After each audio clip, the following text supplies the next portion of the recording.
IT interview मध्ये जेव्हा हा प्रश्न विचारला जातो की व्हॉट इज युअर वीकनेस, तेव्हा बरेचसे कॅन्डिडेट असं म्हणतात की आय एम अ परफेक्शनिस्ट. आणि त्यानंतर जेव्हा इंटरव्ह्यूअर हे विचारतात की ओके, प्रत्यक्षात सर्व काही अप टू द मार्क आहे याची खात्री करण्यासाठी तुम्ही नेमकं काय करता, तेव्हा बरेचसे कॅन्डिडेट हे उत्तर देताना अडखळतात.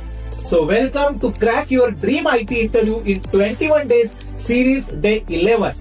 इंटरव्ह्यू मध्ये बऱ्याचदा इंटरव्ह्यूअर असं विचारतात की व्हॉट इज युअर वीकनेस, आणि त्यावेळेस त्यांचं एक पाहण्याचा सर्वात मोठा दृष्टिकोन हा असतो की तुम्ही स्वतःबद्दल किती सेल्फ अवेअरनेस आहात, आणि दुसरी गोष्ट ती वीकनेस सुधारण्यासाठी तुम्ही ऍक्टिव्हली काय करतात. या दोन प्रश्नांची उत्तरं इंटरव्ह्यू त्याच्यामध्ये शोधत असतात.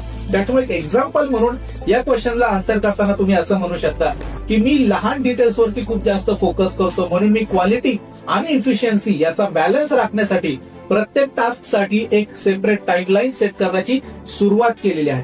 हे आन्सर थोडंसं प्रामाणिक आणि ऑनेस्ट वाटतं, आणि लक्षात असू द्या या इंटरव्ह्यूचं आन्सर जितकं ऑनेस्ट असेल तितकं ते इंटरव्ह्यूअरला जास्त आवडणारं असणार आहे.